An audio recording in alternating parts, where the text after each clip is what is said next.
आप लिखते हैं, ठीक है ना। और वो भी मान लीजिए कि 10% है आपका, तो जब ये 10% टूटेगा ना तो ये 1/10 के बराबर आएगा। उसमें ऊपर वाली वैल्यू प्रॉफिट होगी और ये चूंकि सीपी के ऊपर में है तो नीचे वाली वैल्यू आपकी सीपी होगी।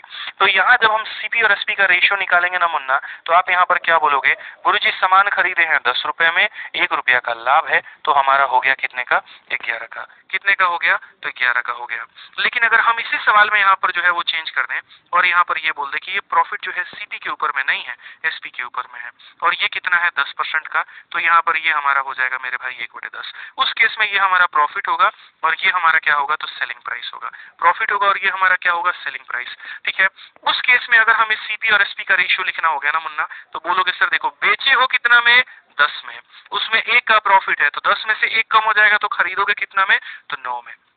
समझ गए इस बात को लेकर के। तो ये रेशियो दोनों अलग अलग हो जाते हैं, सीपी वाला जो रेशियो है वो अलग हो जाता है, एसपी वाला जो रेशियो है वो अलग हो जाता है। और जीवन भर हमें ऐसा लगता है कि दोनों प्रॉफिट ही तो बात हो रही है, सेम ही तो होगा, नहीं होता है सेम यहाँ पे। समझिए इस बात को लेकर के। तो अगर आप यहाँ पर जब बात करेंगे प्रॉफिट को लेकर के, तो प्रॉफिट हमारा कितना है, 25% है, जिसकी वैल्यू हमारी 1/4 आ जाती है, जहां पर ये हमारा प्रॉफिट का काम करता है और ये हमारा मेरे भाई सीपी का काम करता है, ठीक है। अब हमसे बोला गया percentage profit on selling price, कोई दिक्कत की बात नहीं है। यानी ये सामान को हमने खरीदा कितने में है, तो 4 में, और ये सामान को हम बेचेंगे कितना में मेरे भाई, तो बोलोगे 4 रुपए के सामान में 1 का प्रॉफिट यानी 5 का। अब क्वेश्चन में क्या बोला गया कि हमें ये प्रॉफिट परसेंट चाहिए और किसके ऊपर में चाहिए, सेलिंग प्राइस के ऊपर में। कितने का फायदा है मुन्ना, 1 का। कितने के ऊपर में, तो 5 के ऊपर में, इंटू कितना करोगे, तो 100%, बात खत्म मेरे भाई।